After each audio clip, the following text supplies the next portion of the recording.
Muy buenas tardes y bienvenidos al canal de YouTube del Centro Sefarat Israel, una tarde más, en esta ocasión, para hablar de una figura literaria y del pensamiento de la que hemos hablado en alguna otra ocasión aquí en nuestro canal de Centro Sefarat Israel, pero en este caso vamos a hablar de un aspecto muy concreto y lo vamos a hacer con la traductora, editora y crítica literaria Cecilia Dreymüller, que nos acompaña una vez más para hablar de Heinrich Heine. Cecilia, bienvenida. Muchas gracias por estar aquí. Gracias por tenerme. Hola. No, es un honor, como siempre, sobre todo por la importante labor que realizas para visibilizar a autores como el que protagoniza la charla de hoy, como Heinrich Heine. Hoy vamos a hablar de hecho lleva el título, esta conferencia, de El tambor de la libertad, Heinrich Heine. Es decir, así le ha querido llamar Cecilia en este título de la presentación, El tambor de la libertad. Ahora nos va a explicar los motivos fundados de esta alusión del tambor de la libertad. Y este título nos va a permitir hablar de ese recorrido por la concienciación política de Heine en la Alemania de la Confederación Germánica, que culminó además con el exilio parisino. Además, ese pensamiento va a influir en otros pensadores posteriores, como fue incluso el caso de las ideas de Karl Marx. Así que, sin más por mi parte, voy a ceder la palabra a Cecilia para que nos ofrezca esta conferencia El tambor de la libertad, Heinrich Heine, agradeciéndole nuevamente su confianza en el Centro Sefarat Israel. Gracias, Israel, y desde luego gracias por tenerme aquí de nuevo. Después de Heine y su burla del amor romántico, del que habíamos hablado en la última sesión, hoy nos ocuparemos de forma muy sucinta, porque tendré que seleccionar, del Heine político. Y otra vez nos vamos a encontrar con un personaje díscolo y polifacético.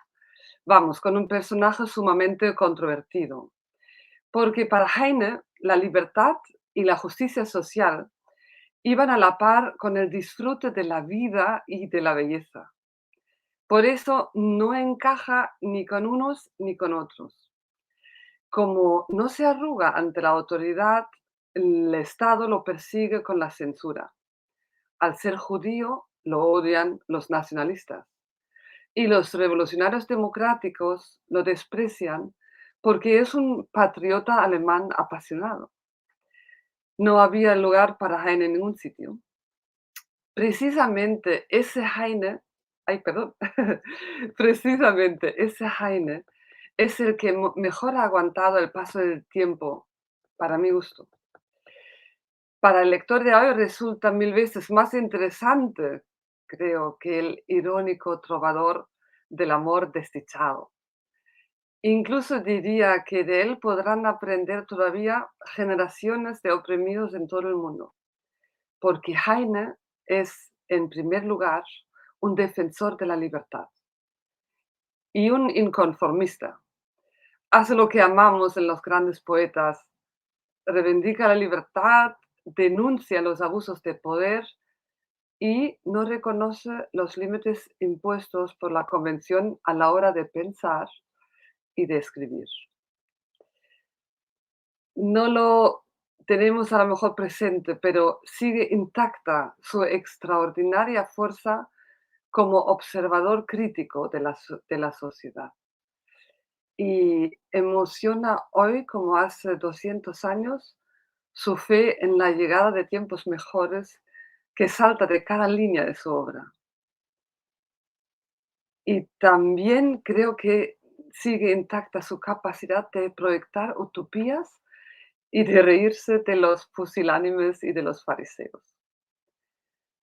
Hasta mediados del siglo XX, tanto su libro de canciones como sus nuevos poemas y su último poemario romancero eran libros de cabecera de un público masivo, entre los que, por cierto, se encontraban lectores de muy diversos colores políticos. Esto es muy interesante.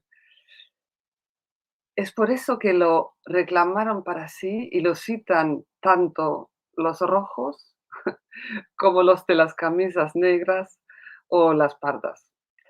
El joven Benito Mussolini tenía en su escritorio siempre al lado de la pistola y de las granadas de mano un libro de Heine.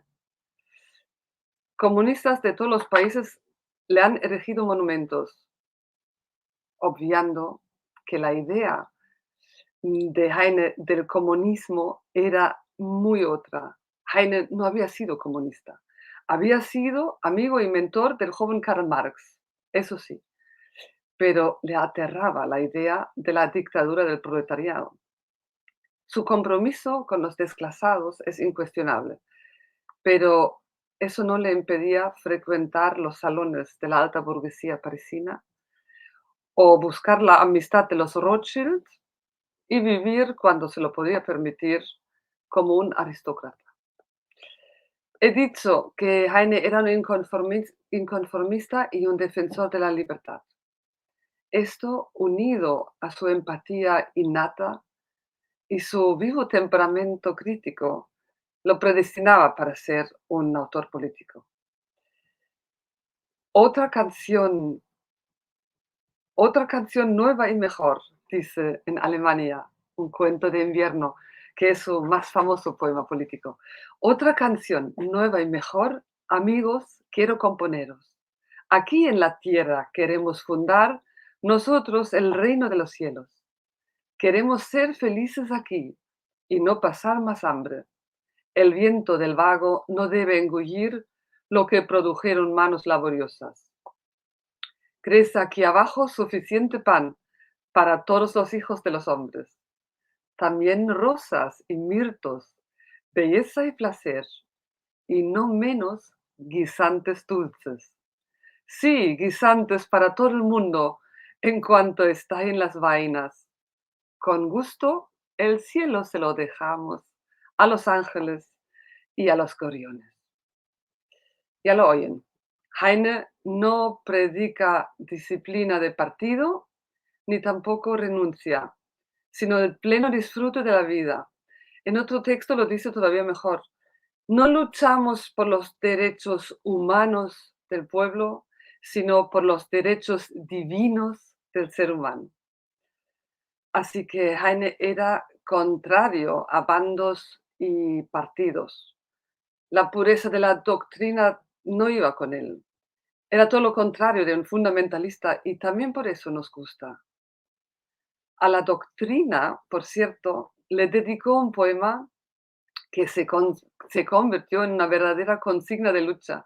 Todavía yo lo escuché coreado en una manifestación en 1981 en Bonn. Mire, aquí además lo acompañamos con una imagen del tamborilero francés que debe haber inspirado este poema. El poema se llama Doctrina.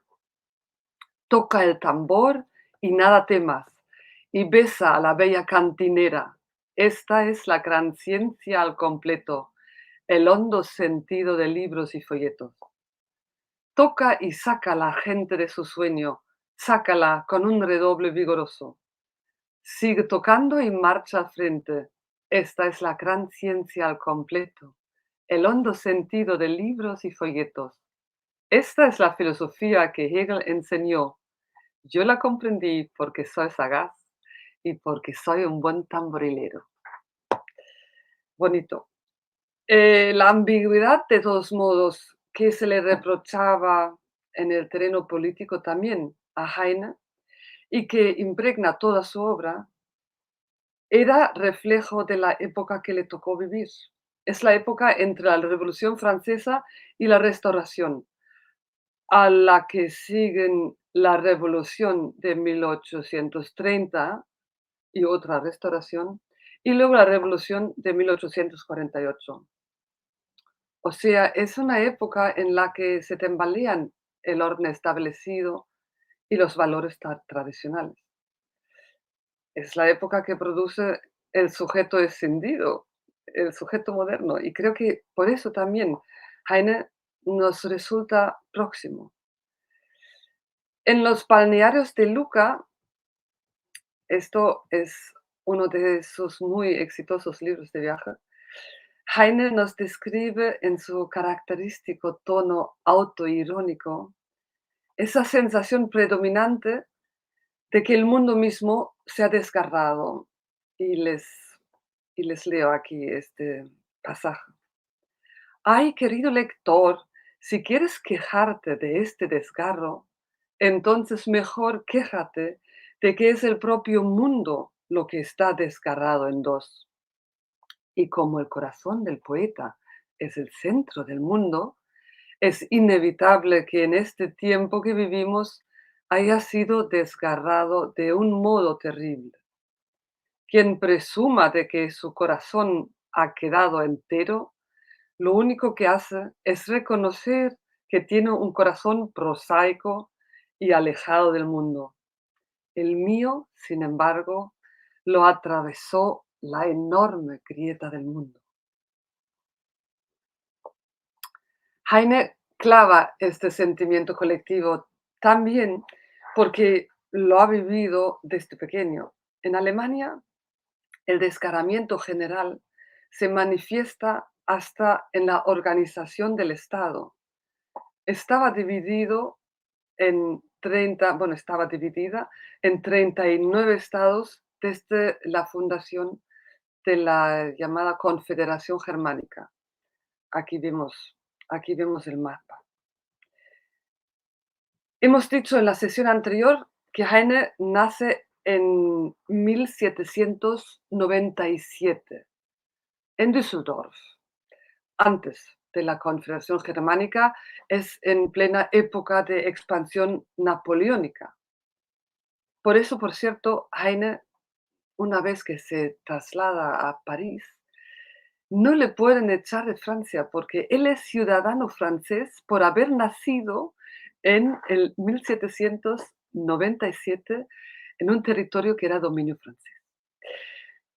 Heine de joven, de hecho, observa la entrada de Napoleón en su ciudad y se entusiasma con los ideales de la Revolución Francesa.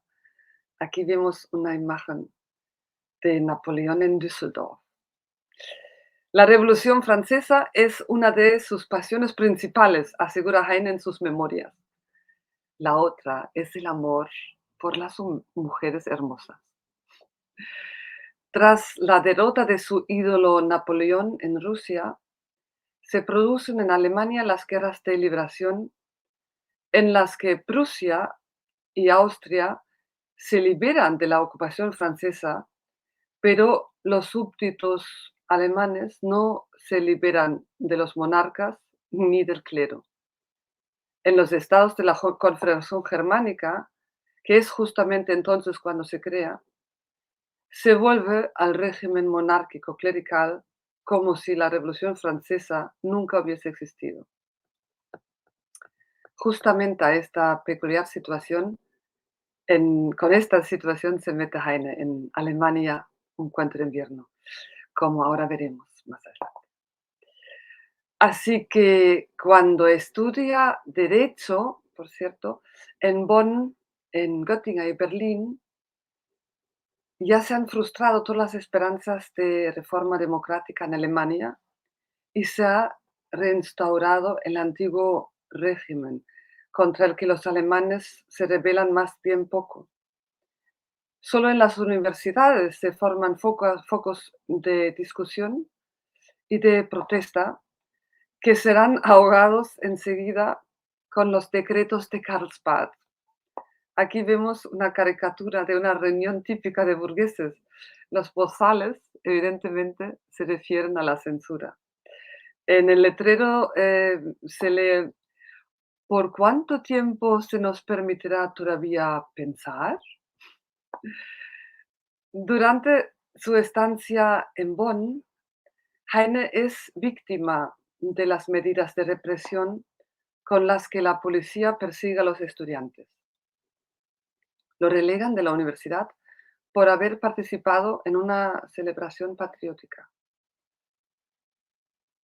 Es en esa época en la que los jóvenes intelectuales gustan de definirse como patriotas, y Heine no es ninguna excepción.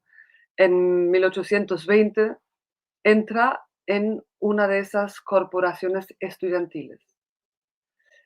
Pero para él, Patriotismo significa unión con una comunidad, no disociación, y sobre todo no egoísmo nacional, como él lo llama. Años después, en su libro La escuela romántica, explicará la diferencia entre sentimiento comunitario y patriotismo disociativo.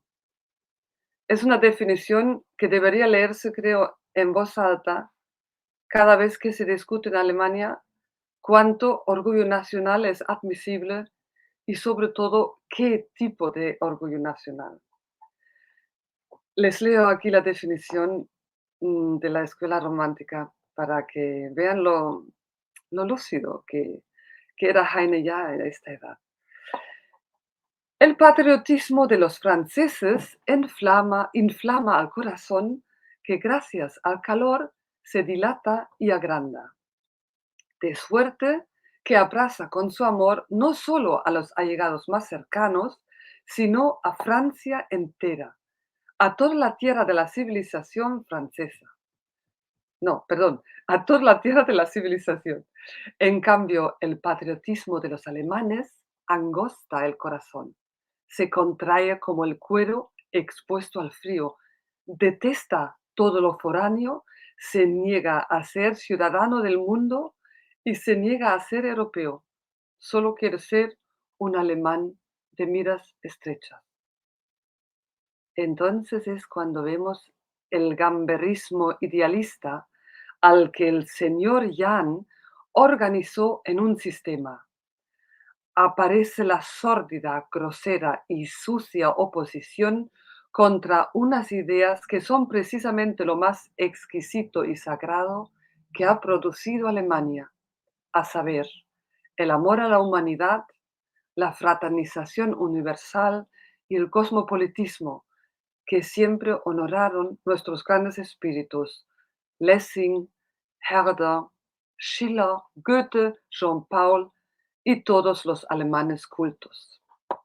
Ya lo ven. Heine se distancia pronto del patriotismo nacionalista gracias a las corporaciones estudiantiles, porque experimenta su estrechez de miras en su propia piel. Él es judío y por tanto no puede ser buen alemán. En otro famoso libro de viaje, El viaje por la montaña del Harz, traduce Heine sus experiencias en una muy ácida crítica del ambiente universitario. Nos describe una típica reunión de esos buenos estudiantes nacionalistas en una taberna. Son unas páginas especialmente drásticas, de las que solo voy a citar las partes menos crudas, pues desembocan en una borrachera animal en la que todos acaban debajo de la mesa. Y cito: en nuestra mesa cada vez más aumentaban la confianza y el volumen de la conversación. El vino hizo de lado la cerveza, los peroles de ponche humeaban, todos bebían, brindaban por su hermandad y cantaban. Sonaron el viejo padre, la patria y espléndidas canciones con hermosas melodías. Lo que mejor sonó de todo fueron las palabras de nuestro buen Moritz Arndt. El Dios que creó el hierro no quería esclavos. Sí, se llenaban la boca con la rebeldía, pero luego se quedaban en casa. Heine, en cambio, publica en 27, en 1827, estos libros de viaje que solo se pueden llamar así porque él se lo propone. Es un género muy misceláneo que él se inventa. El éxito de estos libros de viaje se debe a que los dota de observaciones generales en tono muy ligero, como por ejemplo sobre el cristianismo de los habitantes de la montaña del Harz, pero discretamente va insertando mensajes políticos, como cuando habla del Cristo protestante y lo presenta como un revolucionario, porque era, como dice Heine, un antiaristócrata. Del tercer tomo de esos impagables libros de viaje es el siguiente párrafo que les quiero citar porque es maravilloso. ¿Cuál es entonces la gran tarea de nuestro tiempo? Es la emancipación. Y no solo la emancipación de los irlandeses, griegos, judíos de Frankfurt, negros de las Indias Occidentales y demás pueblos oprimidos, sino la emancipación del mundo entero, y especialmente de Europa, que ha llegado a la edad adulta y se está zafando de los férreos andadores de los privilegiados, de la aristocracia. Por mucho que algunos filosóficos renegados de la libertad forjen los más finos silogismos para demostrarnos que millones de hombres fueron creados para servir como animales de carga de unos cuantos miles de caballeros privilegiados, no nos convencerán. Mientras no nos demuestren, como dice Voltaire, que estos han sido nacidos con sillas de montar a sus espaldas y aquellos con espuelas en los pies. Pero volvamos a Heine y a los comienzos de su concienciación política en la universidad. Cuando lo relegan en Bonn, cambia de universidad y aunque no siga muy religiosamente sus estudios de derecho, finalmente se doctora. Pero antes se ha resarcido con clases de historia, filosofía, literatura y tiene la suerte de oír a Schlegel en Bonn y a Hegel en Berlín. Aquí vemos un dibujo contemporáneo de unas lecturas de Hegel en la Universidad de Berlín. Heine también hace sus dibujitos, pero por escrito, aunque enseguida se convirtió en fervoroso admirador de Hegel. Sus impresiones del profesorado alemán de a pie no son tan entusiastas como se nota en este retrato satírico que les voy a leer. Son seis versos. Qué fragmentarios son el mundo y la vida. Voy a consultar al catedrático alemán. Sabe unir todas las partes de la vida y hacer un sistema comprensible de ello. Con la gorra de dormir y trozos de la bata, tapa los huecos que tiene la estructura del mundo. Bueno, pues en el 1826-27, el escritor político Heine todavía queda a la sombra del escritor lírico. Es en ese mismo año cuando publica su famoso libro de canciones. Pero pronto desarrollará esa faceta de escritor político con más libertad, cuando se exilia en Francia. Porque en Alemania el judío Heine no consigue un puesto en una institución. Y como la censura lo persigue y se siente cada vez más acorralado por sus enemigos y detractores, se traslada en 1831, tras la Revolución de Julio, en Francia, a París, donde se establece como periodista. Aquí vemos un, una, un cuadro de, de los Campos Elíseos de París en los años 30. Es allí donde realmente le reciben con brazos abiertos porque allí ya es conocido como el autor de em, de las poesías estas amorosas, románticas y irónicas. Y allí también como corresponsal de periódicos alemanes por un lado y colaborador de periódicos franceses por el otro, se embebe de la cultura política francesa. Ahora voy a abreviar, perdón. Solo menciono que Heine empieza a estudiar las doctrinas del socialismo de Saint-Simon y voy a dar un salto de una década para centrarnos en la obra política de Heine que surge en esa segunda mitad de su vida y en Francia.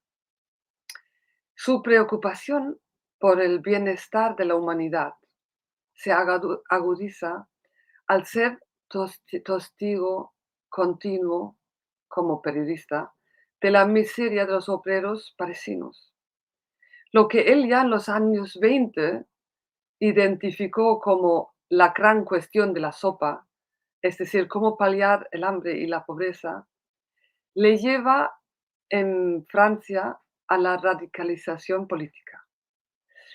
Y frecuenta primero círculos de comunistas, esa palabra surge entonces, y de allí como que crea su propio círculo. De hecho, se convierte en parada obligada para todos los revolucionarios huidos de Alemania. En su casa se citan Karl Marx, Friedrich Engels, Ferdinand Lassalle y todos aquellos que tienen que salir de Alemania, tienen que huir de Alemania por sus anhelos de libertad y de cambio. Aquí vemos un dibujo de Heine delante, sentado delante de la chimenea con Karl y Jenny Marx. La amistad con Marx es corta, pero intensa, porque a Marx ya le expulsan de París a finales del año 1845 por sus actividades en esta revista revolucionaria Vorwärts. Ya hablaremos de ellos también un poco más. Es en 1848 cuando Marx publica el Manifiesto Comunista y cuando se produce la Revolución de Febrero en París. O sea que Marx ya no está en París y Heine ya se ha distanciado de Marx. Esas revoluciones, la de Francia y la de Alemania de 1848, coinciden, de hecho, con el derrumbe definitivo de Heine a la esclerosis neural. Él trabaja en los últimos 8 años de su vida en la cama, parcialmente paralizado y debido a esa enfermedad también medio ciego. Y desde luego su desencanto político es grande en los últimos años. Aquí vemos un dibujo de él eh, medio ciego y paralizado. Él recibía muchas visitas y estos visitantes también, algunos de ellos los retrataban. Pero demos un paso hacia atrás, hacia el año 1844, porque quiero llegar a esa gran epopeya satírica que publica entonces, que es Alemania, un cuento de invierno. Deutschland, ein Wintermärchen. Aquí vemos una edición facsímil del manuscrito de Alemania, un cuento de invierno. Es un libro con tanto potencial explosivo que se prohíbe y se requisa inmediatamente en toda Alemania en 50 ocasiones, por burla de la autoridad y por obscenidad. Se prohíben hasta las recensiones.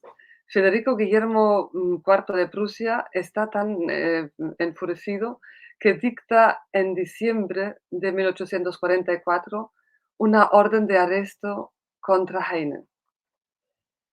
Y Heine escapa justo a tiempo cuando hace un segundo viaje a Alemania para visitar a su madre. Él ya no volverá a verla nunca más, ni tampoco a su amada Alemania. Y el viaje de vuelta lo tiene que emprender vía Holanda porque ha recibido un soplo, como escribe en una carta a Karl Marx, que le esperarían represalias, como a todos los colaboradores de este periódico revolucionario que dirige Marx entonces, ¿no? Este famoso periódico Vorwärts y donde colabora Heine, ¿no? El título del libro, Alemania, un cuento de invierno, Es evidentemente un préstamo de Shakespeare para situar la acción en el reino de la imaginación. Pero como dijimos, un viaje real tuvo lugar y las estaciones de este viaje prestan el marco de acción para los 27 capítulos del libro. Heine ahí mezcla imaginación con realidad, porque de hecho él no llega en coche de correos, sino en tren a la frontera alemana. Da igual, llega en otoño y llega a la frontera en Aquisgrán. Las inclemencias de mal tiempo y los accidentes del viaje le sirven para simbolizar la miseria política y social de la patria. Aquí les leo las primeras estrofas famosas. En el triste mes de noviembre fue, los días cada vez eran más grises, de los árboles el viento las hojas arrancó cuando emprendí mi viaje a Alemania. Me salto aquí una estrofa. Tocando el arpa, una niña cantó con sentimiento verdadero y desafinada voz, aunque a mí me conmovió su canto. Cantaba del valle de lágrimas terrenal, de alegrías muy pronto perdidas, del más allá donde se deleita el alma transfigurada en gozo eterno. Cantaba la copla de la resignación, el viejo tralalá del cielo, con que se arruga al lloriquear al pueblo ese gran sinvergüenza. Si uno se fija en esa copla de la resignación y en el tralalá del cielo que arrulla en el pueblo, les suena de algo, ¿no? ¿Recuerdan la frase de Marx de la religión que es el opio para el pueblo? Porque Marx, cuando llegó en 1843 a París, él a sus 25 años ya conocía a fondo las obras de Heine. Heine es 20 años mayor y él, por tanto, se acerca al poeta como admirador. La metáfora del opio para el pueblo la copiará después de esa diatriba que escribió Heine contra Ludwig Börne, otro pensador político judío. Es después, de hecho, del distanciamiento entre Heine y Marx, cuando Marx introduce estas incontables citas de Heine en sus escritos y cuando destaca en una nota del Capital, y cito, el coraje de mi amigo Heinrich Heine. Del coraje de Heine sabía Marx desde luego algo, porque él había sido el primero en recibir y publicar algunos capítulos de Heine, un cuento de invierno. Y los publicó aquí en esta revista, la que ya hemos mencionado, Vorwärts. El ajuste de cuentas con el sistema de represión en los estados alemanes que Heine presenta con Alemania un cuento de invierno demostraba más que coraje. Y en ese sentido, el segundo capítulo es especialmente ejemplar. Es donde Heine carga contra el Estado prusiano militarista. Y les leo aquí unas estrofas. En Aquisgrán, en la vieja catedral, yace enterrado Carlomagno. Allí volví a ver uniformes prusianos que no han cambiado tanto. Siguen con los capotes grises de cuellos altos rojos. El rojo significa sangre francesa, como cantaba el poeta Corno. Siguen siendo los mismos tarugos pedantes, los mismos ángulos rectos en cada movimiento y en el rostro la congelada petulancia. Siguen moviéndose a zancadas rígidas, tan tiesos como velas, cual si hubiesen tragado la vara con la que antes les zurraban. El poema culmina en una escena escatológica final donde el poeta ausculta el futuro de Alemania en las heces de la diosa Amonia, que es la diosa protectora de Hamburgo. Aquí vemos una imagen de Heine en esa misma época, cuando, cuando compone el poema. Heine está claro que se despacha a gusto y reviste de un humor que va desde la más brillante ironía hasta registros más chuscos en esta feroz crítica de la Alemania reaccionaria. Su sátira enfoca tanto el trono como la iglesia, y las caricaturas del rey prusiano son devastadoras. También las del capítulo sobre Colonia y la catedral, los canónigos y la tumba de los Reyes Magos. En el prólogo averiguamos a quién dedica Heine este poema. Es un prólogo en prosa y lo dirige a sus detractores, los nacionalistas alemanes, que desde hace años arremeten en los periódicos contra él, acusándole de inmoralidad y de traición de la patria. Les leo aquí el pasaje correspondiente. Por lo que presiento con pesar aún mayor, pero lo que presiento con pesar aún mayor es el criterio de esos fariseos de la nacionalidad que ahora van de la mano en antipatías con los gobiernos, que gozan también del más completo amor y consideración de la censura y que pueden marcar el tono en la prensa diaria cuando es preciso, para atacar a aquellos adversarios que son también al mismo tiempo los adversarios de sus señores de la más alta alcurnia. Nuestro corazón se sienta acorazado contra la desaprobación de estos heroicos lacayos de librea negra, roja y oro, son los colores nacionales alemanes. Ya puedo oír sus voces de bebedores de cerveza, mancillas incluso nuestros colores, traidor de la patria, amigos los franceses, a quienes pretendes ceder el nombre del Rin. Pues precisamente estos símbolos nacionales y los colores de la patria son un enfoque continuo en esa burla satírica de Heine. Y a esos símbolos nacionales pertenece también el mito del emperador Barbarroja, encerrado con sus huestes dormidas en la montaña de Kyffhäuser. Es un mito de vieja gloria nacional que será restituida a la vuelta del gran Barbarroja y que se saca cada vez en Alemania cuando la inercia o la impotencia políticas han llevado a un callejón sin salida. También los nacionalsocialistas se solían servir de él.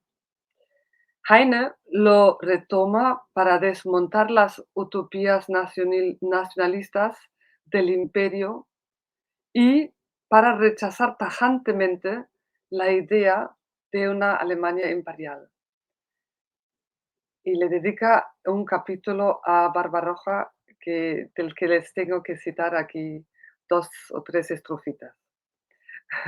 Señor Barbarroja, eres, grité, un viejo ser de fábula. Vete a dormir, sabremos mejor arreglárnoslas sin ti. Los republicanos se nos reirán si nos ven liderados por tal fantasma con cetro y corona. Van a ser malos chistes. Tampoco ya me gusta tu bandera. Por los bufones de la vieja Alemania, en la corporación estudiantil perdí el amor por los colores negro, rojo y oro. Será mejor que te quedes en casa, aquí, en el viejo Kyffhäuser. Si pienso en la cosa con atención, no nos hace falta ningún Kaiser.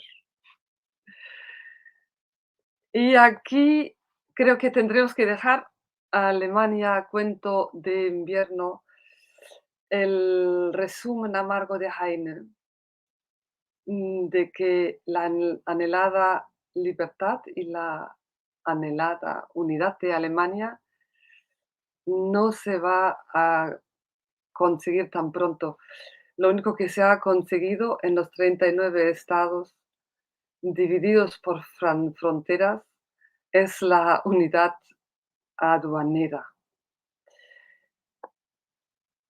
Creo que nos queda a lo mejor un último espacio para dedicar a un poema que saca Heine paralelamente a Alemania, un cuento de invierno, que es el famosísimo poema Los tejedores de Silesia. Aquí ven una ilustración que hace Käthe Kollwitz 50 años después, sobre la revuelta de los tejedores